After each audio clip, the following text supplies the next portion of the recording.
ওকে, আজকে আমাদের দেওয়ানি কার্যবিধির ষষ্ঠ ক্লাস, 6th ক্লাস। আমরা আজকে রিভিউ দিয়ে শুরু করব। অ্যাকচুয়ালি রিভিউ কোন আদালতে করা হয়?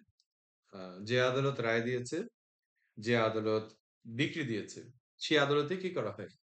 সে আদালতে রিভিউ করা হয়। এমসিকিউ পরীক্ষায় কোশ্চেন আসবে, রিভিউ সম্পর্কিত বিধান আমাদের দেওয়ানি কার্যবিধির কোথায় আছে আপনাদের? দেওয়ানি কার্যবিধির কোন আদেশে আছে রিভিউ সম্পর্কিত বিধান? ৪৭ আদেশে। কত ধারায় আছে? রিভিউ সম্পর্কিত বিধান ১১৪ ধারায়। তাহলে রিভিউ সম্পর্কিত বিধান আমাদের দেওয়ানি কার্যবিধির কোথায় আছে? ধারা ১১৪ এবং আদেশ কততে আছে? আদেশ ৪৭ এ আছে। কয়টি ক্ষেত্রে সংক্ষুব্ধ হলে রিভিউ করা যায়?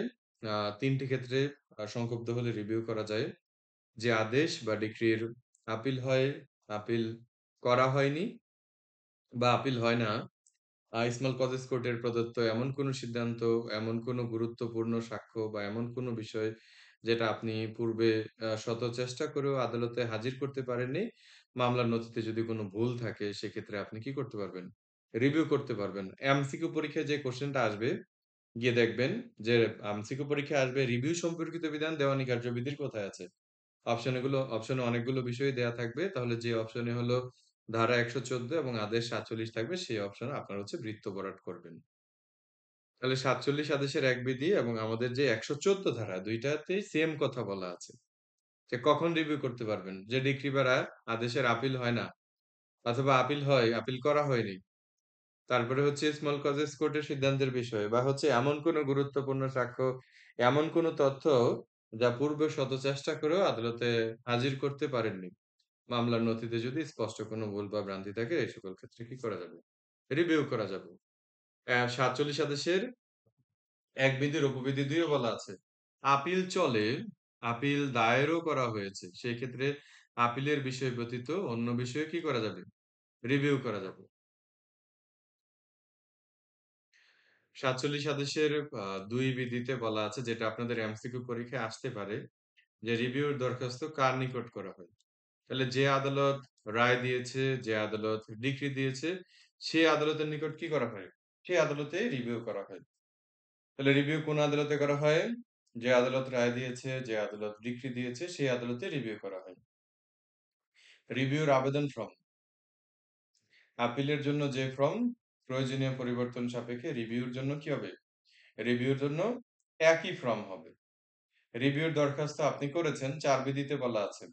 আদালতের নিকট যদি প্রতীয়মান হয় যে রিভিউর যথেষ্ট কারণ নাই, তাহলে সেই ক্ষেত্রে আদালত কি করতে পারেন? আদালত রিভিউর দরখাস্ত রিজেক্ট করতে পারেন। আর যদি মনে হয় রিভিউ গ্রহণ করা উচিত, তাহলে আদালত রিভিউ কি করতে পারেন? গ্রহণ করতে পারেন। এখান থেকে আমাদের সিম্পলি কোয়েশ্চেন আসবে। এত কিছু আপনাদের আ পড়তে পারেন লিখিত পরীক্ষার জন্য। আমরা যেটা মনে রাখবো, আ রিভিউ সম্পর্কিত বিধান দেওয়ানি কার্যবিধির কোথায় আছে? ধারা ১১৪ এবং আদেশ ৪৭। রিভিউ কোন আদালতে করা হয়? আমাদের ২ বিধিতে বলা আছে যে, যে আদালত রায় দিয়েছে, যে আদালত ডিক্রি দিয়েছে অর্থাৎ সেম আদালতেই কি করা হয়? রিভিউ করা হয়। রিভিউ আবেদন করেছেন আদালত মঞ্জুরও করতে পারে, না মঞ্জুরও করতে পারে। দেখেন ৪৭ সাথে ৭ বিধি এমসিকিউ পরীক্ষার জন্য অনেক ইম্পোর্টেন্ট। তাহলে রিভিউর দরখাস্ত যদি গৃহীত হয় তাহলে সেই ক্ষেত্রে কি হবে?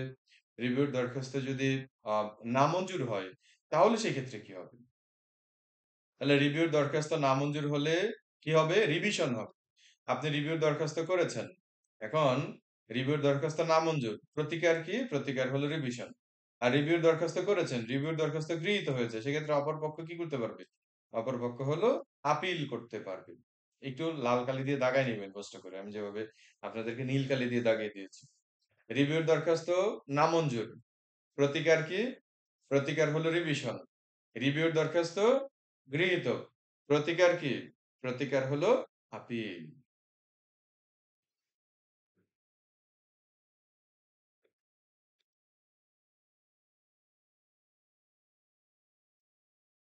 তারপরে আমরা চলে যাব ১১৫ আমরা গতকালকে পড়েছি কমিশন সম্পর্কিত বিধান। আসলে কমিশন কি কারণে ইস্যু করা হয় সেই সম্পর্কিত এমসিকিউ পরীক্ষায় একটা কোয়েশ্চেন আসে যে কমিশন সম্পর্কিত বিধান দেওয়ানি কার্যবিধির কোথায় আছে? তাহলে কমিশন সম্পর্কিত বিধান দেওয়ানি কার্যবিধির ধারা ৭৫ এবং আদেশ ২৬ এ আছে। এই মানে একেবারেই to the point A simply MCQ পরীক্ষায় কোশ্চেন আসবে। আমরা অনেকেই ধরতে পারি না কোশ্চেন। তাহলে কমিশন সম্পর্কিত বিধান কোথায় আছে? ধারা ৭৫ এবং আদেশ 26 75 ধারায় বলা আছে যে কারণে আদালত কি করতে পারেন? কমিশন ইস্যু করতে পারেন। এমসিকিউ পরীক্ষায় কোশ্চেন আসবে, কয়টি কারণে আদালত কমিশন ইস্যু করতে পারেন? উত্তর হবে কি? ৪ টি কারণে আদালত হচ্ছে কমিশন ইস্যু করতে পারেন। সেই ৪ টা কারণ কি? কোন ব্যক্তিকে পরীক্ষা সাক্ষীর সাক্ষ্য নিতে। তারপরে হলো স্থানীয় তদন্ত বা লোকাল ইনভেস্টিগেশন এর জন্য আদালত কমিশন ইস্যু করতে পারেন। হিসাব পরীক্ষা বা সমন্বয়ের জন্য আদালত কমিশন ইস্যু করতে পারেন। স্থাবর সম্পত্তির বাটোয়ারার জন্য আদালত কি করতে পারেন? বাটোয়ারার জন্য আদালত কমিশন ইস্যু করতে পারেন। তাহলে এমসিকিউ পরীক্ষায় যদি কোশ্চেন হয় যে কমিশন সম্পর্কিত বিধান কোথায় আছে? দেওয়ানি কার্যবিধির কমিশন সম্পর্কিত বিধান আছে হচ্ছে ধারা ৭৫ এবং আদেশ ২৬ এ আছে। কয়টি কারণে আদালত কমিশন ইস্যু করতে পারেন? ৪ টি কারণে আদালত কমিশন ইস্যু করতে পারেন। সেগুলো কি, কি? আ কোন ব্যক্তিকে পরীক্ষা সাক্ষীর সাক্ষ্য দিতে, স্থানীয় তদন্ত, হিসাব পরীক্ষা বা সমন্বয়, বাটোয়ারা স্থাবর সম্পত্তির। কমিশনের পরিবর্তে পত্র লেটার অফ রিকোয়েস্ট যদি কোন সাক্ষী বিদেশে বসবাস করে, ওই সাক্ষীর বক্তব্য নেয়া যদি প্রয়োজন হয় তাহলে আদালত কমিশন না দিয়ে কি করতে পারেন? লেটার অফ রিকোয়েস্ট প্রেরণ করতে পারেন। আমরা ২৬ আদেশ পড়ব। আপনাদের কমিশন থেকে লিখিত পরীক্ষায় টিকা আসে। হ্যাঁ, টিকা লিখুন কমিশন, টিকা লিখুন রিসিভার, টিকা লিখুন লোকাল ইনভেস্টিগেশন, টিকা লিখুন স্থানীয় তদন্ত, টিকা লিখুন অস্থায়ী নিষেধাজ্ঞা।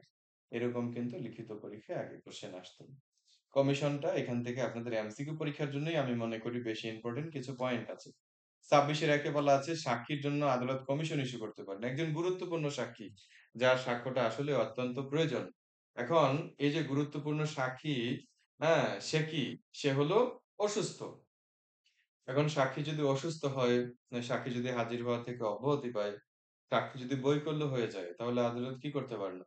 আদালত হচ্ছে সাক্ষীর জন্য কমিশন ইস্যু করতে পারে। কিভাবে কমিশন ইস্যু করবে? কমিশনের জন্য আদেশ।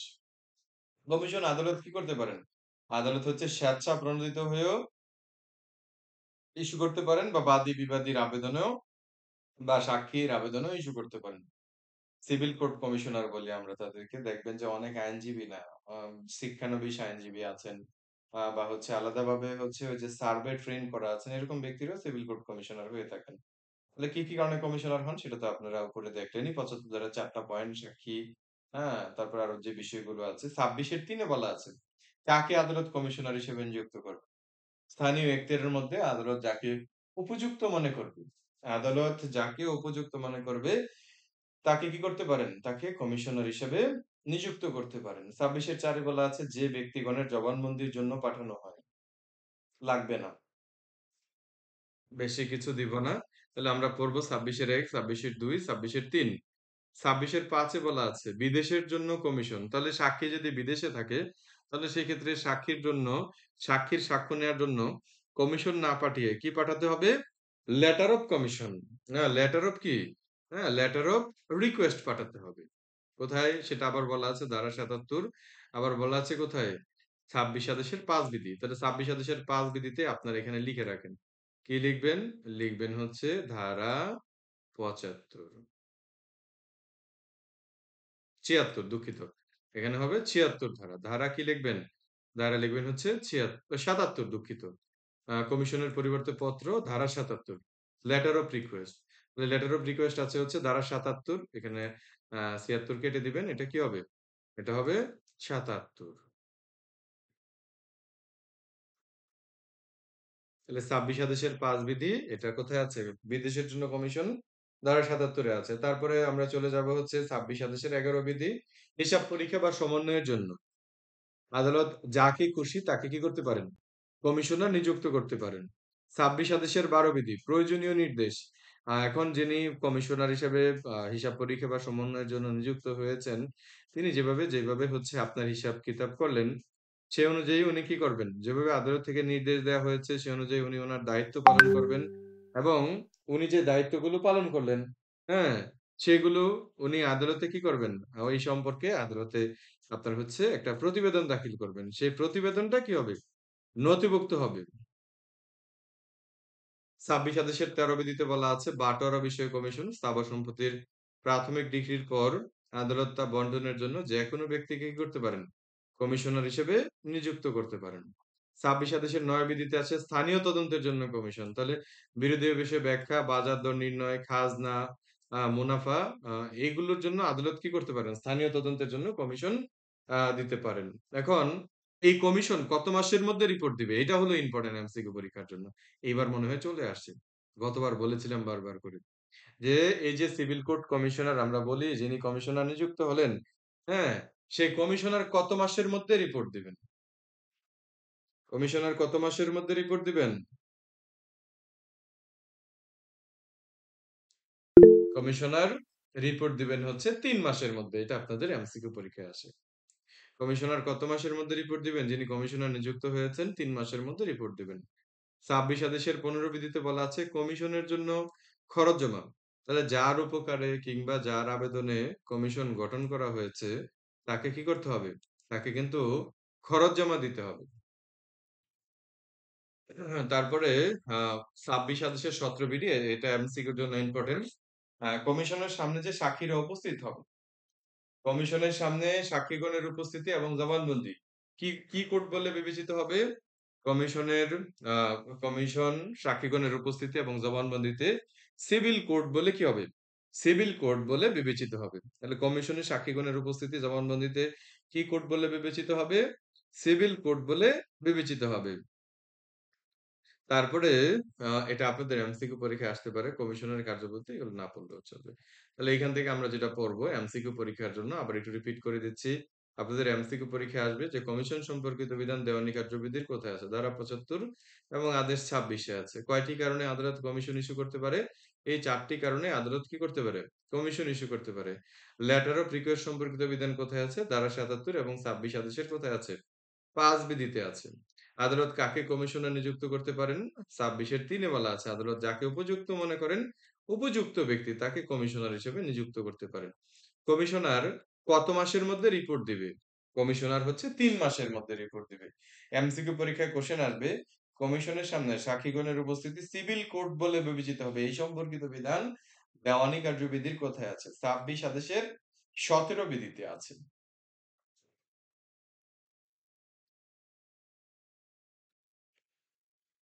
রায়ের পূর্বে গ্রেপ্তার, রায়ের পূর্বে ক্রোক, এটা আমরা হচ্ছে পরবর্তী ক্লাসে পড়বো। আমরা চলে যাব হচ্ছে ৩৯ আদেশে। অস্থায়ী নিষেধাজ্ঞা। আমরা সুনির্দিষ্ট প্রতিকার আইন পড়েছি। সুনির্দিষ্ট প্রতিকার আইনে আমরা হচ্ছে ৬ ধারা পড়েছি, ৭ ধারা পড়েছি। তাহলে ৬ ধারায় আমরা কি পড়েছি? প্রিভেন্টিভ রিলিফ বা নিরোধক প্রতিকারের সংজ্ঞা। তাহলে প্রিভেন্টিভ রিলিফ বা নিরোধক প্রতিকারের সংজ্ঞায় আমরা পড়েছি যে নিরোধ আপনার হচ্ছে কি ৫ এর ঘ উপধারার মধ্যে যে প্রতিকার প্রদান করা হয় তাকেই বলা হয় কি? নিরোধক প্রতিকার। তারপরে আমরা ৫২ ধারায় পড়েছি নিরোধক প্রতিকার মঞ্জুরের পদ্ধতি। তাহলে নিরোধক প্রতিকার মঞ্জুরের পদ্ধতি কয়টি? নিরোধক প্রতিকার মঞ্জুরের পদ্ধতি হলো ২ টি। কি, কি? আমরা এই অস্থায়ী নিষেধাজ্ঞার হিস্ট্রি পড়তেছি। কোথা থেকে আসলো? তাহলে নিরোধক প্রতিকার মঞ্জুরের প্রক্রিয়া হলো ২ টি। কি, কি? অস্থায়ী নিষেধাজ্ঞা এবং স্থায়ী নিষেধাজ্ঞা। তাহলে অস্থায়ী নিষেধাজ্ঞা কাকে বলে? অস্থায়ী নিষেধাজ্ঞা হলো যে নিরোধ একটি নির্দিষ্ট সময় পর্যন্ত এবং আদালতের পরবর্তী নির্দেশ না দেয়া পর্যন্ত বলবৎ থাকে তাকে বলা হয় কি? তাকে বলা হয় অস্থায়ী নিষেধাজ্ঞা। তাহলে সেই অস্থায়ী নিষেধাজ্ঞা সম্পর্কিত বিধান, হ্যাঁ, আমরা কোথা থেকে পেলাম? আমরা ডেফিনিশন পেলাম হচ্ছে ৫৩ ধারায়। ৫২ ধারায় বলা আছে আ নিরোধক প্রতিকার মঞ্জুরের প্রক্রিয়া। নিরোধক প্রতিকার মঞ্জুরের প্রক্রিয়া ২ টি, অস্থায়ী নিষেধাজ্ঞা এবং স্থায়ী নিষেধাজ্ঞা। আর অস্থায়ী নিষেধাজ্ঞার ডেফিনিশন, স্থায়ী নিষেধাজ্ঞার ডেফিনিশন অর্থাৎ সংজ্ঞা বলা আছে কোথায়? সংজ্ঞা বলা আছে হচ্ছে ৫৩ ধারায়। তাহলে সেই ৫৩ ধারায় যেই আ অস্থায়ী নিষেধাজ্ঞা বা স্থায়ী নিষেধাজ্ঞা, তাহলে অস্থায়ী নিষেধাজ্ঞা কাকে বলে? ৫৩ ধারায় বলা আছে সুনির্দিষ্ট প্রতিকার আইনের ৫৩ ধারায়। একটু লিখে রাখেন। এসআর অ্যাক্ট 53, যে নিরোধ একটি নির্দিষ্ট সময় পর্যন্ত এবং আদালতের পরবর্তী নির্দেশ না দেয়া পর্যন্ত কার্যকর থাকে তাকে বলা হয় অস্থায়ী নিষেধাজ্ঞা। তাহলে চলমান মামলায় যে নিরোধ একটি নির্দিষ্ট সময় পর্যন্ত এবং আদালতের পরবর্তী নির্দেশ না দেয়া পর্যন্ত কার্যকর থাকে তাকে বলা হয় অস্থায়ী নিষেধাজ্ঞা। তাহলে সেই অস্থায়ী নিষেধাজ্ঞার ডেফিনিশন আছে হচ্ছে সুনির্দিষ্ট প্রতিকার আইনের ৫৩ ধারায়। তাহলে কখন আদালত অস্থায়ী নিষেধাজ্ঞা মঞ্জুর করেন? ৩৯ আদেশের ১ বিধিতে বলা আছে যে মোকদ্দমার যে বিরোধীয় সম্পত্তি আছে সেই সম্পত্তিটা যদি ধরেন আপনারা মামলায় জয়ী হইতেছেন, আপনারা বাদী পক্ষের লইয়ের, রহিম সাহেবের লইয়ের। এখন করিম সাহেব দেখতেছে যে এই মামলায় সে আর কোনোভাবেই জয়ী হতে পারবে না। তার পক্ষে কি না? এই মামলায় জয়ী হওয়া সম্ভব না। তাহলে সেই ক্ষেত্রে এরকম পরিস্থিতিতে আদালত কি করতে পারেন? যেহেতু জয়ী হওয়া সম্ভবই না, আমি এই জমির গাছ-গাছালি যা আছে সব কেটে বিক্রি করে দিব। সেই জমিতে কি করলাম? একটা বেকু লাগাইলাম। বেকু দিয়ে মাটি খনন এবং উত্তোলন করে শুরু করলাম এবং বিক্রি করা শুরু করলাম। তাহলে এই ক্ষেত্রে অপর পক্ষ, আপনারা বাদী পক্ষ, আপনাদের জমির দখল নাই। কিন্তু আপনারা দেখতেছেন ২ দিন পরে মামলায় কি পাবেন? রায় এবং বিক্রি পাবেন। এরকম পরিস্থিতিতে এই যে বিবাদী কাজগুলো করতেছে, আপনি সেই ক্ষেত্রে কি করতে পারবেন? সেক্ষেত্রে হচ্ছে আপনি অস্থায়ী নিষেধাজ্ঞার আবেদন করতে পারবেন ৩৯ আদেশের ১ বিধি অনুযায়ী। তাহলে চলমান মামলায় অস্থায়ী নিষেধাজ্ঞা কোন মামলায় চাওয়া হয়? অস্থায়ী নিষেধাজ্ঞা চাওয়া হয় হচ্ছে চলমান মামলায়। অস্থায়ী নিষেধাজ্ঞা সম্পর্কিত বিধান আমাদের দেওয়ানী কার্যবিধির কোথায় আছে? দেওয়ানী কার্যবিধির ৩৯ আদেশে আছে। তাহলে ৩৯ আদেশের ১ বিধিতে বলা আছে যে, আপনার হচ্ছে মোকদ্দমার বিরোধীয় সম্পত্তি যদি কোন পক্ষ কর্তৃক অপচয় করার চেষ্টা করে, হ্যাঁ? ক্ষতি করার চেষ্টা করে, হস্তান্তর করার চেষ্টা করে, তাহলে সেই ক্ষেত্রে আদালত কি করতে পারেন? আদালত হচ্ছে আদালতে আপনি অস্থায়ী নিষেধাজ্ঞার আবেদন করতে পারেন। অস্থায়ী নিষেধাজ্ঞার আবেদন করলে আদালত হচ্ছে অস্থায়ী নিষেধাজ্ঞা কি করতে পারেন? অস্থায়ী নিষেধাজ্ঞা মঞ্জুর করতে পারেন। ৩৯ আদেশের ২ বিধিতে বলা আছে, চুক্তি ভঙ্গ রোধ করতে আদালত অস্থায়ী নিষেধাজ্ঞা মঞ্জুর করতে পারেন। ক্ষতি, পুনরাবৃত্তি, ধারাবাহিকতা রোধে আদালত কি করতে পারেন? অস্থায়ী নিষেধাজ্ঞা মঞ্জুর করতে পারেন। এখন আদালত থেকে একেবারেই ট্রু সেন্স এ আমরা যেটা এমসিকিউ পরীক্ষায় আসে, যদি অস্থায়ী নিষেধাজ্ঞার আদেশ কেউ লঙ্ঘন করে, তাহলে আদালত দোষী ব্যক্তির সম্পত্তি ক্রোক করে তাকে দেওয়ানি জেলে কয় মাস আটক রাখার নির্দেশ দিতে পারেন? অস্থায়ী নিষেধাজ্ঞা লঙ্ঘনের শাস্তি কি? এমসিকিউ পরীক্ষায় আসবে। তাহলে অস্থায়ী নিষেধাজ্ঞার আদেশ যদি কেউ লঙ্ঘন করে, তাহলে সেক্ষেত্রে শাস্তি কি? শাস্তি হলো দোষী ব্যক্তির কি? দোষী ব্যক্তির সম্পত্তি ক্রোক। এমসিকিউ পরীক্ষায় আসবে। অস্থায়ী নিষেধাজ্ঞা লঙ্ঘনের শাস্তি কি? অস্থায়ী নিষেধাজ্ঞা সংক্রান্ত নিষেধাজ্ঞা লঙ্ঘনের শাস্তি হলো দোষী ব্যক্তির সম্পত্তি ক্রোক এবং দেওয়ানি জেলে কি? দেওয়ানি জেলে ৬ মাস আটক। এমসিকিউ পরীক্ষায় আসবে যে অস্থায়ী নিষেধাজ্ঞা লঙ্ঘনের শাস্তি কি? সম্পত্তি ক্রোক এবং দেওয়ানি জেলে কি? দেওয়ানি জেলে ৬ মাস আটক। এমসিকিউ পরীক্ষায় আসবে অস্থায়ী নিষেধাজ্ঞার আদেশ কত বছরের বেশি বলবৎ থাকবে না? অস্থায়ী নিষেধাজ্ঞার আদেশ ১ বছরের বেশি বলবৎ থাকবে না। এখন আপনি আদালতে অস্থায়ী নিষেধাজ্ঞার আবেদন করেছেন। আদালত কি সাথে সাথেই আপনাকে অস্থায়ী নিষেধাজ্ঞা দিয়ে দিবে? না। আদালত আপনার বক্তব্য শুনবে, অপর পক্ষের বক্তব্য শুনবে। উভয় পক্ষের বক্তব্য শোনার পর আদালত হচ্ছে কি করবেন? অস্থায়ী নিষেধাজ্ঞা মঞ্জুর করবেন। তাহলে এই বিধির অধীন আদালত যদি অস্থায়ী নিষেধাজ্ঞা মঞ্জুর করেন, সে মঞ্জুর করার পূর্বে কি করতে হবে? অপর পক্ষকে নোটিশ দিতে হবে। এটা কিন্তু আদালতের জন্য কি? বাধ্যতামূলক। তবে ২ টা ক্ষেত্রে নোটিশ দেয়া লাগে না। ব্যাংকে বন্ধক রেখে যদি ঋণ নেয়, তাহলে অস্থায়ী নিষেধাজ্ঞার ক্ষেত্রে নোটিশ দেয়া লাগে না। এবং বিলম্বের কারণে যদি নিষেধাজ্ঞার উদ্দেশ্য ব্যাহত হয়, সেক্ষেত্রে নোটিশ ব্যতীতই আদালত কি করতে পারেন? আদালত হচ্ছে অস্থায়ী নিষেধাজ্ঞা মঞ্জুর করতে পারেন। ৩৯ আদেশের ৩ এর ক বিধিতে বলা আছে, নোটিশ আপনি পাঠিয়েছেন। এখন নোটিশটা জারি না হয়ে কি আসছে? নোটিশটা জারি না হয়ে ফেরত আসছে। তাহলে নোটিশ জারি না হয়ে যদি ফেরত আসে, তাহলে সেই ক্ষেত্রে আপনাকে কি করতে হবে? এমসিকিউ পরীক্ষায় কোশ্চেন আসবে। যে আপনি অস্থায়ী নিষেধাজ্ঞার আবেদন করেছেন, আদালত আপনার অস্থায়ী নিষেধাজ্ঞার আবেদনের বিষয়ে শুনানি করার জন্য অপর পক্ষকে নোটিশ দিয়েছে। এখন অপর পক্ষকে নোটিশ দেওয়ার পর, অপর পক্ষ যদি কি না করে, আপনার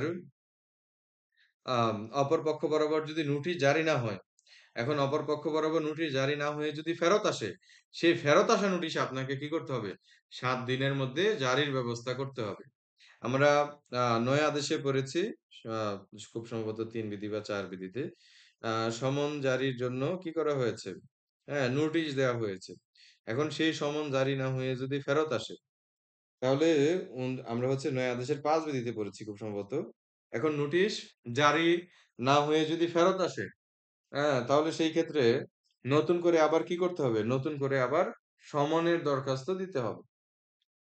তাহলে এই ক্ষেত্রে আপনার আ কত দিনের মধ্যে সমনের দরখাস্ত দিতে হবে? নতুন করে ৩০ দিনের মধ্যে।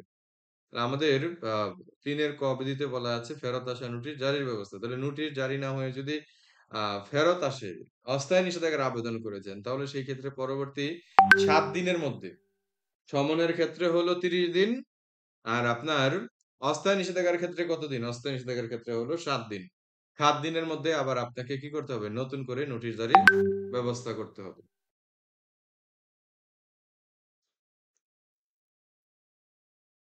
৫ এর ক, এবারও এমসিকিউ পরীক্ষায় আসছে যে, আ অপর পক্ষের শুনানি ছাড়া আদালত একপাক্ষিক অন্তর্বর্তী ব্যবস্থায় নিষেধাজ্ঞা মঞ্জুর করেন না। আদালত অবশ্যই অপর পক্ষকে শুনবেন। অপর পক্ষকে আ শোনার পর, হ্যাঁ? তারপরে হচ্ছে আদালত কি করবেন? আদালত অস্থায়ী নিষেধাজ্ঞা মঞ্জুর করবেন। এক পক্ষকে শুনে আদালত কি করবেন না? অস্থায়ী নিষেধাজ্ঞা মঞ্জুর করবেন না। এটা ভেরি, ভেরি ইম্পোর্টেন্ট। এমসিকিউ পরীক্ষায় গিয়ে দেখবেন তুলে দিয়েছে। এইবারই তো তুলে দিয়েছে। এইবারই তো। হ্যাঁ, এইবারই তুলে দিয়েছে। অন্য পক্ষের শুনানি ছাড়া অন্তর্বর্তী বা অস্থায়ী নিষেধাজ্ঞার আদেশ প্রদান করা যাবে না। তাহলে কোনো বেসরকারি পক্ষ ৩৯ আদেশের ৫ এর ক এর উপবিধি ১ এ বলা আছে।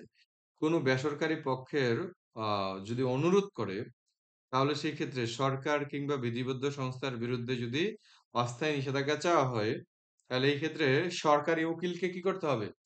সরকারি উকিলকে অর্থাৎ গভর্নমেন্ট ফিডার বা জিপি কে নোটিশ দিতে হবে।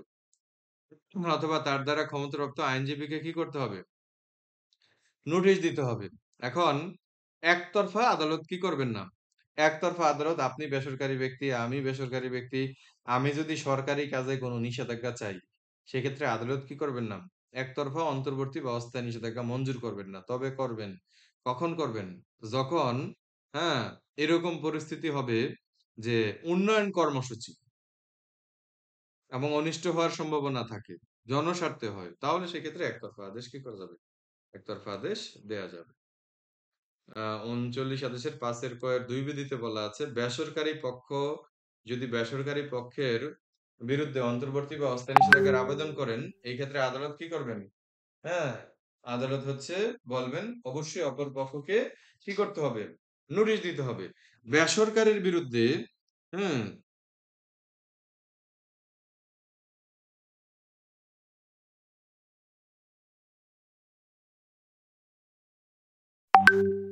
বেসরকারির বিরুদ্ধে।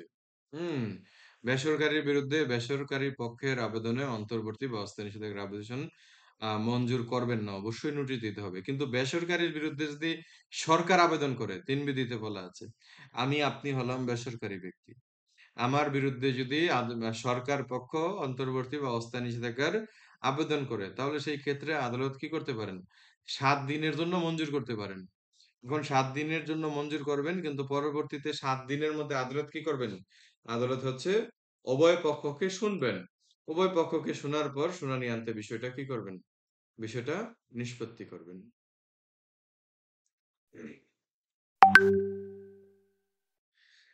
৪ নম্বরে বলা আছে, এটা এমসিকিউ পরীক্ষায় আসে যে আ সর্বোচ্চ উম ১০,০০০ টাকা কি করতে পারেন?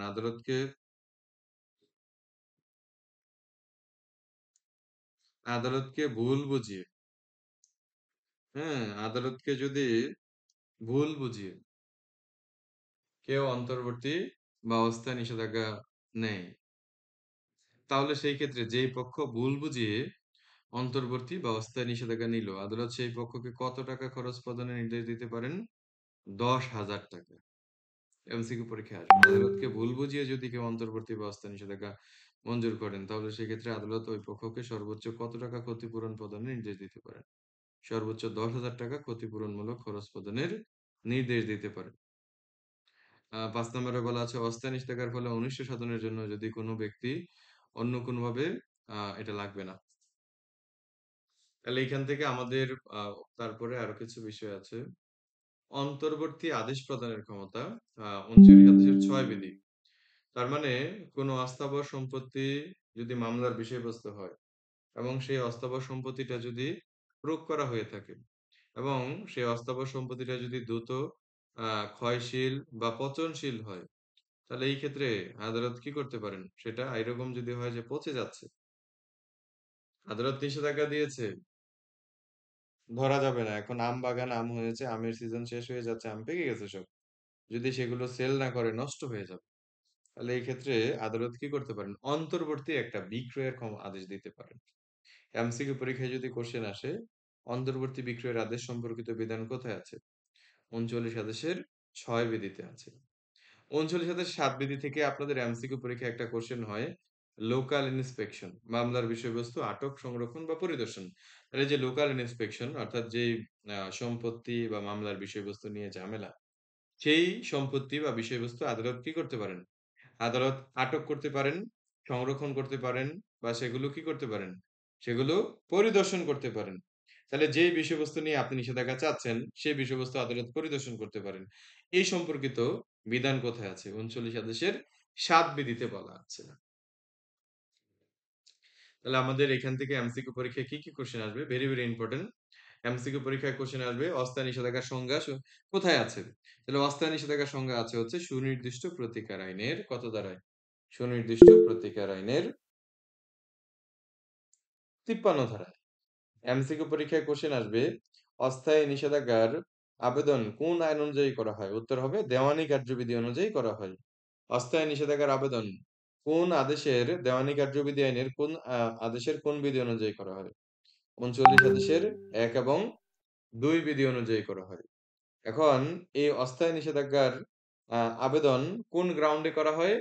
যদি কোনো ব্যক্তি সম্পত্তির ক্ষতি করার বা অপচয় করার বা হচ্ছে ডিক্রি জারিতে অন্যায়ভাবে হস্তক্ষেপ করার বা বিক্রয় হওয়ার ঝুঁকিতে থাকে বা নষ্ট করার ঝুঁকিতে থাকে। এরকম পরিস্থিতিতে আপনি অস্থায়ী নিষেধাজ্ঞার আবেদন করতে পারবেন। এখন এই যে অস্থায়ী নিষেধাজ্ঞার আবেদন করবেন, আ এই অস্থায়ী নিষেধাজ্ঞার আবেদন ধরেন মঞ্জুর হলো। মঞ্জুর হওয়ার পর কেউ যদি সে অস্থায়ী নিষেধাজ্ঞার আপনার হচ্ছে কি যে আবেদনটা করেছেন, আ সে আবেদনটা যদি আদালত কি করেন? আদালত আবেদন আপনি আদালতে আবেদন করেছেন, আদালত সেটা কি করেছে? মঞ্জুর করেছেন। এখন মঞ্জুর করার পর সেটা যদি কেউ অমান্য করে তাহলে সেক্ষেত্রে শাস্তি কি? শাস্তি হলো সম্পত্তি ক্রোপ এবং দেওয়ানি জালে ৬ মাসের আটক।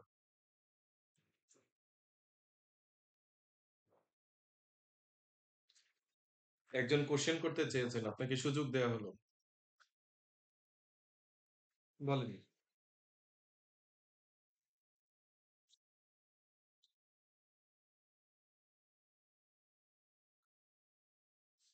জি, আপনার কোয়েশ্চেন করেন।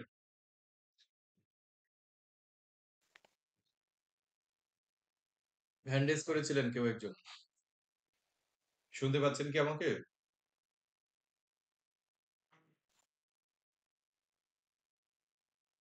সুমন ভাই শুনতে পাচ্ছেন? হ্যাঁ, শোনা যাচ্ছে ভাই। আচ্ছা, কে কোশ্চেন করেছিলেন? হ্যান্ড রেইজ স্যার, করেছিলেন একজন। স্যার যেই টপিকটা শুরু করবেন ওই টপিকের স্যার পেজ নাম্বারটা একটু বলে দিলে স্যার খুব ভালো হয় স্যার। আমরা তো হলো মিউট করার থাকে পরে খুঁজতে অনেক সমস্যা হয়। আচ্ছা, একটা জিনিস কি, আমাদের স্টেজ অনুযায়ী কিন্তু সিবিসি পড়া শেষ হয়ে গিয়েছে। একেবারেই আমরা যেভাবে স্কেলেটন পড়েছি, কঙ্কাল পড়েছি, সেই কঙ্কাল অনুযায়ী কিন্তু সিবিসি পড়া শেষ। এখন আমাদের সাপ্লিমেন্টারি যে বিষয়গুলো আছে সেগুলো এখন আমরা পড়তেছি আরকি। হ্যাঁ? আমাদের এখানে পেজ নাম্বার আমার পিডিএফ এ দেখাচ্ছে ৬৭। মানে আপনাদের এখানে কত সেটা একটু দেখতে হবে আপনাদের। তাহলে আমাদের ৩৯ আদেশ থেকে যে কোশ্চেন আসতে পারে যে অস্থায়ী নিষেধাজ্ঞা সম্পর্কিত বিধান দেওয়ানি কার্যবিধির কোথায় আছে? ৩৯ আদেশে আছে। অস্থায়ী নিষেধাজ্ঞার আবেদন ৩৯ আদেশের কত বিধি অনুযায়ী করা হয়? ১ এবং ২ বিধি। অস্থায়ী নিষেধাজ্ঞার আবেদন যদি আপনার কেউ ভঙ্গ করে তাহলে শাস্তি কি? শাস্তি হলো দেওয়ানি কারাগারে ৬ মাসের জেল এবং তার সম্পত্তি ক্রয়। অস্থায়ী নিষেধাজ্ঞার আবেদন করেছেন, সেই নোটিশ যদি জারি না হয়ে ফেরত আসে, তাহলে ফেরত আসার কত দিনের মধ্যে সেগুলো পুনরায় জারির ব্যবস্থা করতে হবে? ৭ দিন। অপরপক্ষের শুনানি ছাড়া আদালত হচ্ছে একপাক্ষিক অন্তর্বর্তী বা অস্থায়ী নিষেধাজ্ঞা মঞ্জুর করবেন না। এই সম্পর্কিত বিধান কোথায় বলা আছে? ৩৯ আদেশের ৫ এর ক বিধিতে বলা আছে। এমসিকিউ পরীক্ষায় কোশ্চেন আসবে যে আপনার অন্তর্বর্তী বিক্রয়ের আদেশ প্রদানের ক্ষমতা সম্পর্কিত বিধান কোথায় আছে? ৩৯ আদেশের ৬ বিধিতে আছে। লোকাল ইন্সপেকশন কোথায় আছে? অর্থাৎ অস্থায়ী নিষেধাজ্ঞার আবেদন করেছেন, আদালত কি করতে পারেন? যে বিষয়বস্তু নিয়ে আপনি আবেদন করেছেন সেটা আদালত হচ্ছে স্থানীয় তদন্ত করতে পারেন, পরিদর্শন করতে পারেন, স্থানীয় পরিদর্শন করতে পারেন। কোথায় আছে? ৩৯ আদেশের ৭ বিধিতে আছে। Very, very important. হ্যাঁ, আদেশ ৪০ রিসিভার নিয়োগ। আমাদের সুনির্দিষ্ট প্রতিকার আইনের ৪৪ ধারায় কি বলা আছে? সুনির্দিষ্ট প্রতিকার আইনের ৪৪ ধারায় বলা আছে, চলমান মামলায় রিসিভার নিয়োগ দেয়া বা তত্ত্বাবধায়ক নিয়োগ দেয়া এটা আদালতের কি ধরনের ক্ষমতা? তাহলে চলমান মামলায় রিসিভার নিয়োগ দেয়া বা তত্ত্বাবধায়ক নিয়োগ দেয়া এটা আদালতের ইচ্ছাধীন ক্ষমতা বা স্বেচ্ছাধীন ক্ষমতা। আদালত রিসিভার নিয়োগ দিতেও পারেন, আদালত রিসিভার নিয়োগ নাও দিতে পারেন। তাহলে এই যে রিসিভার নিয়োগ সম্পর্কিত বিধান কোথায় আছে? আমাদের দেওয়ানি কার্যবিধির, হ্যাঁ, দেওয়ানি কার্যবিধির ৪০ আদেশে আছে। তাহলে রিসিভার নিয়োগ রিসিভারের দায়িত্ব, রিসিভারের কর্তব্য। রিসিভারের দায়িত্ব এবং কর্তব্য বলবৎকরণ কোথায় আছে? ৪০ আদেশে আছে। তাহলে ৪০ আদেশের ১ বিধিতে আছে রিসিভার নিয়োগ। যে ক্ষেত্রে আদালতের কাছে ন্যায়সঙ্গত এবং সুবিধাজনক বলে প্রতীয়মান হয়, সেক্ষেত্রে আদালতের ডিক্রি প্রদানের আগে বা পরে কি করতে পারেন? সম্পত্তির রিসিভার বা তত্ত্বাবধায়ক নিয়োগ করতে পারেন। তাহলে রিসিভার নিয়োগ কেন হবে? আমরা দেখেছি যে বিভিন্ন সময়ে বিভিন্ন কোম্পানির মালিক যারা আছেন তারা গ্রেপ্তার হয়েছেন। বর্তমানে বেক্সিমকো গ্রুপের আপনার হচ্ছে সালমান এফ রহমান, উনি কি আছেন? জেলখানায় আছেন। ইতিপূর্বে আমরা দেখেছি ইবালি অনেক কোটি, কোটি গ্রাহকের টাকা-পয়সা, হ্যাঁ, সম্পদ সেগুলো ইবালির মালিক রাসেলের কাছে ছিল। রাসেল গ্রেপ্তার হয়েছিলেন, অনেকদিন জেল হাজতে ছিলেন।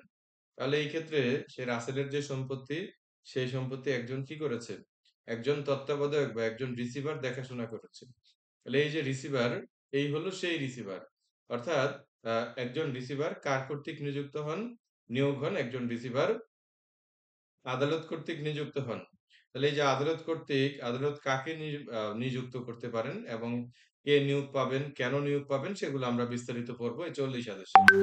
তত্ত্বাবধায়ক নিয়োগ বা রিসিভার নিয়োগ ৪০ আদেশের ১ বিধিতে বলা আছে, আদালতের কাছে যাকে সুবিধাজনক বা ন্যায়সঙ্গত বলে মনে হবে, আদালত তাকে কি করতে পারেন? রিসিভার হিসেবে নিয়োগ দিতে পারেন। এখন ডিক্রি প্রদানের আগে বা পরে আদালত কি করতে পারেন? সম্পত্তির তত্ত্বাবধায়ক নিয়োগ দিতে পারেন। এখন এই তত্ত্বাবধায়কের কাজ কি? এই তত্ত্বাবধায়কের কাজ হলো উনি ধরেন বেক্সিমকো গ্রুপ থেকে যে ব্যবসা-বাণিজ্য হবে বা রাসেল রিবালি থেকে যে ব্যবসা-বাণিজ্য হবে, যে টাকা মুনাফা অর্জন হবে এবং সেই সম্পত্তি যা কিছু আছে এগুলো উনি কি করবেন? দেখাশোনা করবেন রিসিভার এবং সেখান থেকে খাজনা বা মুনাফা আদায় করবেন এবং সেই সম্পত্তির উনি নিরাপদকরণ করবেন এবং যে খাজনা মুনাফা আদায় করবেন সেগুলো হচ্ছে উনি যথার্থভাবে কি করবেন? তত্ত্বাবধান করবেন। ৪০ আদেশের ২ বিধিতে বলা আছে দেখেন যে রিসিভারের পারিশ্রমিক। তাহলে যিনি আপনার সম্পত্তি আপনি জেলে বা আপনি একটা ঝামেলায় আছেন, আপনার সম্পত্তি আদালত কর্তৃক দেখাশোনা কর্তৃক করার জন্য নিযুক্ত হয়েছেন। তাহলে যিনি নিযুক্ত হয়েছেন সে কি ফ্রি আপনার হচ্ছে কি করবেন? এটা করে দিবেন? না। সেক্ষেত্রে তাকে কি দেয়া লাগবে? একটা পারিশ্রমিক দেয়া লাগবে। তাহলে আদালত একটি সাধারণ বা বিশেষ আদেশ দ্বারা কি করতে পারেন? তত্ত্বাবধায়কের কার্যের জন্য একটা পারিশ্রমিক ধার্য করতে পারেন। ৩ বিধিতে বলা আছে কর্তব্য। আদালতে অনুরূপে নিযুক্ত প্রত্যেক তত্ত্বাবধায়ক এর কর্তব্য কি? উনাকে যে দায়িত্ব দেয়া হয়েছে কোন সম্পত্তি দেখাশোনা করার, ধরেন হচ্ছে একটা ৫ তলা বাড়ির দায়িত্ব দেয়া হয়েছে। সেই ৫ তলা বাড়ি উনি কি করবেন? ভাড়াটিয়ার কাছে ভাড়া দিবেন এবং সেখান থেকে উনি কি করবেন? খাজনা অর্থাৎ ভাড়া তুলবেন এবং সেই ভাড়ার টাকাটা উনি কি করবেন? আদালতে জমা প্রদান করবেন। তাহলে রিসিভারের কর্তব্য কি? তাহলে উনি যেই সম্পত্তি সম্পর্কে দায়িত্বপ্রাপ্ত হলেন, সেই সম্পত্তি যেই হিসাবাদি উনি গ্রহণ করলেন, সেই হিসাবাদি উনি কি করবেন? হ্যাঁ, হিসাবাদি উনি পেশ করবেন। এবং যেই টাকা-পয়সা আছে, সেই টাকা-পয়সা সেই হিসাবাদি উনি কি করবেন? হ্যাঁ, টাকা-পয়সা উনি বিজ্ঞ আদালতে আপনার হচ্ছে পরিশোধ করবেন। এখন এই যে তত্ত্বাবধায়ক আছেন, উনি যদি টাকা-পয়সা বা হিসাবাদি উনি পরিশোধ না করেন, ধরেন হচ্ছে ওইখান থেকে ৳১,০০,০০,০০০ মুনাফা হলো। উনি উনার সুবিধা মতো ৳৭০,০০,০০০ দিলেন। আর বাকি যে ৳৩০,০০,০০০ উনি ওটা নিজ ব্যবহারে পরিণত করলেন। তাহলে সেটার জন্য রিসিভার কিন্তু কি থাকবেন? দায়ী থাকবেন।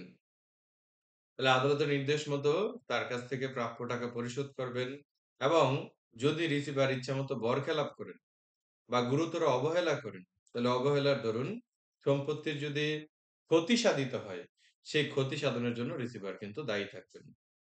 ৪ বিধিতে বলা আছে রিসিভারের কর্তব্য বলবৎকরণ। তাহলে আদালতের নির্দেশিত সময়ে বা ফরমে রিসিভারকে কি করতে হবে? কোর্টে সমস্ত টাকা-পয়সা হিসাবাদি পেশ করতে হবে। এখন রিসিভার লাভ করেছেন, মুনাফা করেছেন ১,০০,০০,০০০। এখন সেখান থেকে ৭০,০০,০০০ জমা দিয়েছেন। আর বাকি ৩০,০০,০০০ নিজ ব্যবহারে পরিণত করেছেন। অর্থাৎ ইচ্ছামত বরখেলাপ করেছেন। তার ব্যবহারে পরিণত করেছেন। তাহলে রিসিভার যদি তার হিসাবাদি পেশ করতে ব্যর্থ হয়, হ্যাঁ? তাহলে সেই ক্ষেত্রে আদালত কি করবেন? অথবা রিসিভারের যদি ইচ্ছামত বরখেলাপ থাকে, ইচ্ছামত গুরুতর অবহেলা থাকে, তাহলে সেই ক্ষেত্রে আদালত রিসিভারের সম্পত্তি কি করতে পারেন? রিসিভারের সম্পত্তি ক্রোক করতে পারেন। রিসিভারের সম্পত্তি ক্রোক করে সেই সম্পত্তি বিক্রি করে তারপরে হচ্ছে টাকা-পয়সা কি করতে পারেন? তারপরে টাকা-পয়সা আদায় করতে পারেন। এবং অবশিষ্ট যেই টাকা-পয়সা থাকবে সেটা হলো আপনার হচ্ছে কি করা হবে? রিসিভার বা তত্ত্বাবধায়ককে ফেরত দেওয়া হবে। কত কঠিন কাজ। আর রিসিভার নিযুক্ত হয়েছেন আপনি পারিশ্রমিক পাবেন। কিন্তু যার সম্পত্তি রিসিভার জন্য আপনি নিযুক্ত হয়েছেন, তার সম্পত্তি যদি আপনি নিজ ব্যবহারে পরিণত করেন, তাহলে সেক্ষেত্রে সেটার জন্য আপনি কি থাকবেন? আপনি কিন্তু দায়ী থাকবেন। ১ নাম্বার। এখন দায়ী থাকবেন ঠিক আছে, সেক্ষেত্রে আদালত কি করবেন? আদালত হলো আপনার সম্পত্তি যেটা আছে, আপনি রিসিভার, আপনার নিজের সম্পত্তি আদালত নিলামে বিক্রি করবেন। ক্রুক করবেন, ক্রুক করে নিলামে বিক্রি করে তারপরে হচ্ছে হ্যাঁ, আপনি যে ওই আ দায়িত্ব অবহেলা করেছেন, সেখানে ক্ষতি সাধন করেছেন, সেখান থেকে টাকাটা কি করা হবে? পরিশোধ করা হবে। এখন সেই টাকা নেয়ার পর যদি কোন টাকা অবশিষ্ট থাকে সেটা আবার আপনাকে ফেরত দিয়ে দেয়া হবে। ৫ বিধিতে বলা আছে আদালত চাইলে কি করতে পারেন? ডিসি সাহেব বা কালেক্টর যিনি আছেন, কালেক্টরকে তত্ত্বাবধায়ক হিসেবে কি করতে পারেন? কালেক্টরকে তত্ত্বাবধায়ক হিসেবে নিয়োগ দিতে পারেন। এখানে ডেফিনিশন আছে, ডেফিনিশন গুলো আমরা পরবর্তীতে পড়ব।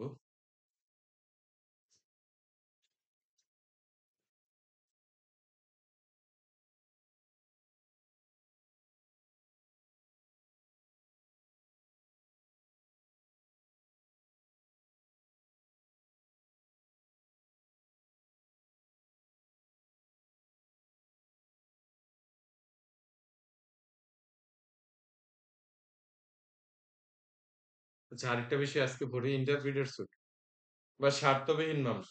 আমাদের পেজ নাম্বার হলো 85। পেজ নাম্বার কত? পেজ নাম্বার হলো 85।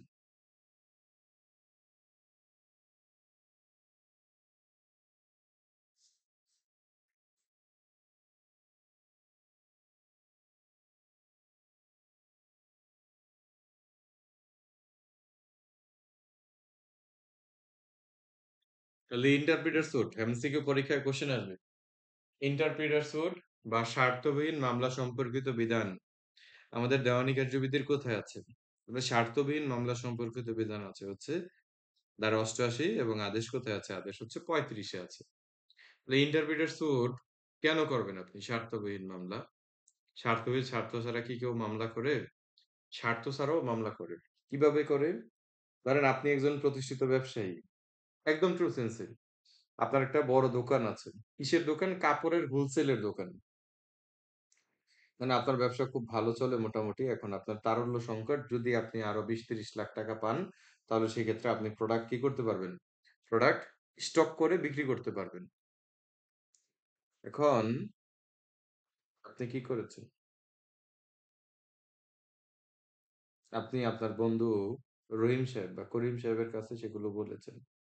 বলার পর রহিম সাহেব আপনাকে কি করলো? আপনার ব্যবসার মধ্যে ৩০ লক্ষ টাকা ইনভেস্ট করলো, ২০ লক্ষ টাকা ইনভেস্ট করলো। বিনিময়ে আপনি তাকে মাসে একটা কি করেন? মাসে একটা কনসিডারেশন দিয়ে দেন। ইন্টারেস্ট দিয়ে দেন তাকে। এখন সে ইনভেস্ট করার পর কিছুদিন লভ্যাংশ নিল। লভ্যাংশ নেয়ার পর আল্টিমেটলি সে একটা দিন গিয়ে মারা গেল। এখন রহিম সাহেব যখন মারা গেল, আপনি চাচ্ছেন কি? আপনি চাচ্ছেন হচ্ছে রহিম সাহেবের যেই আ টাকা আছে আপনার কাছে ২০ লক্ষ টাকা বা ২৫ লাখ বা ৩০ লাখ যাই হোক, সেই টাকাটা আপনি কি করবেন? আপনি হচ্ছে রহিম সাহেবের যে বৈধ প্রতিনিধি আছে, যারা হলো ওই টাকাটার হকদার বা হচ্ছে প্রকৃত পক্ষেই যে পাইলে হচ্ছে কি হবে? সঠিক বলে মনে হবে তাকে আপনি দিতে চাচ্ছেন। পরবর্তীতে দেখা গেল রহিম সাহেব মারা যাওয়ার পর রহিম সাহেবের বাবা এসে আপনাকে কি করলো? আপনার কাছ থেকে সেই ২০ লক্ষ টাকা দাবি করল। আবার রহিম সাহেবের মাও এসে ২০ লক্ষ টাকা দাবি করল। রহিমের বউ এসেও কি করল? ২০ লক্ষ টাকা দাবি করল। আবার ভাই এসেও ২০ লাখ টাকা দাবি করল। এবং উনারা যে দাবিটা করেছে প্রত্যেকটা দাবি আলাদা, আলাদা। প্রত্যেকটা দাবি কি? প্রত্যেকটা দাবি হলো স্বতন্ত্র এবং স্বাধীন। এরকম কেউ বলেনি আমি ২ লাখ দিছি, আমি ১ লাখ দিছি, আমি ৫ লাখ দিয়েছি। এভাবে হচ্ছে ২০ লাখ হয়েছে। এরকম ভাবে কেউ বলেনি। সবাই বলতেছে আলাদা, আলাদা ভাবে যে আমি কি পাই? আমি হচ্ছে সেই ২০ লাখ টাকা পাওয়ার হকদার বা দাবিদার।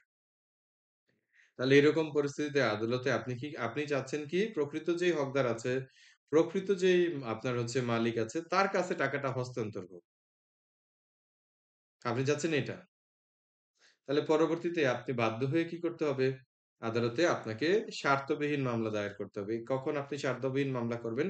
আশা করি বুঝতে পেরেছেন যে আপনি যে মামলাটা দায়ের করেছেন, এই মামলায় আপনার কোনো স্বার্থ নাই। আপনার স্বার্থ কি? আপনার স্বার্থ হলো যাদেরকে বিবাদী করেছেন, যারা প্রকৃতপক্ষে এই টাকার হকদার, তারা যাতে সেই টাকাটা পেয়ে যায় বা সেই সম্পত্তিটা পেয়ে যায়। তাহলে ইন্টারপ্রিটার স্যুট কখন করা যাবে? আশা করি বুঝতে পেরেছেন। কখন ইন্টারপ্রিটার স্যুট করা যাবে? বলা আছে ৮৮ ধারায়। তাহলে ইন্টারপ্রিটার স্যুট কখন করবেন, কিভাবে করবেন, আ এই সম্পর্কিত বিস্তারিত বলা আছে হচ্ছে ৩৫ আদেশে। ৩৫ আদেশের ১ বিধিতে বলা আছে স্বার্থবিহীন মামলার আর্জি। সাধারণত অন্যান্য মামলার যে আর্জি, ইন্টারপ্রিটার স্যুটের মামলার যে আর্জি, সে আর্জি কি হবে? একই হবে। তবে তার সাথে অতিরিক্ত কিছু তথ্য থাকবে। সে অতিরিক্ত তথ্য কি? আপনি হলেন মামলার বাদী। আপনি চাচ্ছেন প্রকৃত যিনি হকদার তার কাছে টাকাটা চলে যাক। এখন রহিম সাহেবের মাকে, বাবাকে, বউকে, ভাইকে এই ৪ জনকে আলাদা আলাদাভাবে বিবাদী করে কি করেছেন? স্বার্থবিহীন মামলা করেছেন। তাহলে স্বার্থবিহীন মামলা করলে আপনার আর্জিতে কিছু অতিরিক্ত ইনফরমেশন দিতে হবে। সেই অতিরিক্ত ইনফরমেশন গুলো কি? আপনি হলেন মামলার বাদী। আপনি এই মামলায় মামলা করতে যে টাকা খরচ হইলো, সেই আপনার মামলা করতে যে টাকা খরচ হইলো সেই টাকা ব্যতীত আর কোন দাবি করেন না। এবং যাদেরকে আপনি মামলায় বিবাদী করেছেন তাদের দ্বারা দাবিগুলো যে উত্থাপিত হয়েছে সেগুলো প্রত্যেকটা স্বতন্ত্রভাবে কি হয়েছিল? দাবিগুলো স্বতন্ত্রভাবে প্রণীত হয়েছিল। এবং বাদী বিবাদী গণের মধ্যে কি নাই? কোনরূপ যোগসাজশ নাই। এটা আপনার স্বার্থবিহীন মামলার আর্জিতে কি করতে হবে? মেনশন করতে হবে। ৩৫ আদেশের ২ বিধিতে বলা আছে দাবিকৃত বস্তু আদালতে প্রদান। তাহলে যেই ক্ষেত্রে মামলার বিষয়বস্তু আদালতে অর্পণযোগ্য, হেফাজতে রাখার যোগ্য, সেক্ষেত্রে আদালত বাদীকে তা কি করতে পারেন? প্রদানের নির্দেশ দিতে পারেন। তাহলে এই যে ২০ লক্ষ টাকা, আদালত বলতে পারেন যে ২০ লক্ষ টাকা আপনি কি করবেন? আপনি হচ্ছে আদালতে কি করবেন? আদালতে জমা দিবেন। এটা আদালত কি করতে পারে? এটা আদালত বলতে পারেন। ৩ বিধিতে বলা আছে বাদীর বিরুদ্ধে যদি বিবাদী মামলা করে, তাহলে বাদীর আ যদি বিবাদী বাদীর বিরুদ্ধে মামলা করে, তাহলে সেই ক্ষেত্রে কি হবে? অর্থাৎ রহিমের বাউ, বউ আরকি ওয়াইফ, বাউ চলে আসছে, বউ হবে আরকি। হ্যাঁ, রহিমের বউ অর্থাৎ যে রহিম মারা গেছে, তার যে ওয়াইফ আছে, হ্যাঁ? সে ওয়াইফ গিয়ে কি করলো? আপনি চাচ্ছেন প্রকৃত হকদারের কাছে টাকা দিতে, এখন ওয়াইফ গিয়ে আপনার বিরুদ্ধে মামলা করে দিল যে সে কি পায় ২৪ লাখ, ৩০ লাখ বা ২০ লাখ টাকা পাওয়ার অধিকারী। তাহলে এক্ষেত্রে বিবাদী যদি বাদীর বিরুদ্ধে মামলা করে দেয়, তাহলে সেক্ষেত্রে কি হবে? সেক্ষেত্রে আপনি যে মামলা করেছেন, আপনার তো এই মামলায় স্বার্থ নাই। আপনার যে ইন্টারপ্রিটার স্যুট আছে, আপনার যে স্বার্থবিহীন মামলাটা আছে, হ্যাঁ? সেই স্বার্থবিহীন মামলাটা কি হবে? সেই স্বার্থবিহীন মামলাটা আপনার হচ্ছে চলবে। আর বিবাদী যে মামলাটা করেছে সেটা কি হয়ে যাবে? সেটা কিন্তু স্থগিত হয়ে যাবে। অর্থাৎ ইন্টারপ্রিটার স্যুট কি হবে? ইন্টারপ্রিটার স্যুট বস হবে। ৪ বিধিতে বলা আছে ১ম শুনানিতে পদ্ধতি। তাহলে ১ম শুনানিতে আদালত কি করবেন? দাবিকৃত সমস্ত বস্তু হতে, সমস্ত দায় হতে বাদীকে কি করে দিবেন? বাদীকে আদালত হচ্ছে মুক্তি দিয়ে দিবেন। এবং যাদেরকে বিবাদী করা হয়েছে মা, বাবা, বউ, ভাই তাদের মধ্যে থেকে একজনকে বাদী এবং বাকিদেরকে বিবাদী করে মামলাটা কি হবে? সেক্ষেত্রে মামলাটা হচ্ছে কন্টিনিউ হবে। তাহলে ১ম শুনানিতেই আদালত যেহেতু এখানে আপনি হলেন বাদী, আপনার এই মামলায় কোনো স্বার্থ নাই, তাহলে আপনাকে আদালত কি করবেন? এই মামলা থেকে মুক্তি দিবেন। দায় থেকে মুক্তি দিবেন এবং এই মামলা করতে আপনার যে খরচটা হয়েছে, সেই খরচটা আপনাকে প্রদানের কি করবেন? প্রদানের নির্দেশ দিবেন। ৫ নাম্বারে হচ্ছে ৫ বিধিতে কি আছে? ৫ বিধিতে আছে ব্যতিক্রম। কে কার বিরুদ্ধে ইন্টারপ্রিটার স্যুট করতে পারবে না? এজেন্ট আ আ প্রজা এজেন্টের বিরুদ্ধে করতে পারবে না। এজেন্ট বা প্রজা হ্যাঁ, কি করতে পারবে না? ইন্টারপ্রিটার স্যুট করতে পারবে না। ভূস্বামীর বিরুদ্ধে করতে পারবে না। প্রতিনিধি তার প্রধানের বিরুদ্ধে ইন্টারপ্রিটার স্যুট করতে পারবে না। জিম্মাদার তার জিম্মাদাতার বিরুদ্ধে কি করতে পারবেন না? ইন্টারপ্রিটার স্যুট বা স্বার্থবিহীন মামলা করতে পারবেন না। এমসিকিউ পরীক্ষায় কোশ্চেন আসবে, স্বার্থবিহীন মামলা সম্পর্কিত বিধান দেওয়ানি কার্যবিধির কোথায় আছে? ধারা ৮৮ এবং আদেশ ৩৫ এ আছে। তাহলে স্বার্থবিহীন মামলার আর্জিতে যা থাকে অন্যান্য মামলার আর্জিতে তাই থাকে। স্বার্থবিহীন মামলার আর্জিতে ১ টা ২ টা বিষয় অতিরিক্ত থাকে। সেগুলো হলো আপনার সেক্ষেত্রে হলো যে যিনি মামলা করেছেন তার এই মামলায় কোন দাবি নেই। দাবি শুধু একটাই। কি দাবি? এই মামলা করতে যে টাকা খরচ হয়েছে সে টাকাটা যাতে উনাকে দিয়ে দেওয়া হয়। উনার আরেকটা দাবি আছে যারা বিবাদী আছে তাদের মধ্যে থেকে যিনি প্রকৃতপক্ষে হকদার, যিনি প্রকৃতপক্ষে পাওনাদার সে যাতে অর্থটা বা হচ্ছে বিষয়বস্তুর সম্পত্তিটা যাতে পেয়ে যায়। আর আরেকটা বিষয় হলো বিবাদী যদি বাদীর বিরুদ্ধে মামলা করে তাহলে সেই ক্ষেত্রে কোনটা বস হবে অর্থাৎ কোনটা চলবে? সেক্ষেত্রে হলো ইন্টারপ্রিটার স্যুট চলবে বা স্বার্থবিহীন মামলা চলবে। থ্যাংক ইউ ভেরি মাচ যারা এতক্ষণ ধরে শুনছিলেন।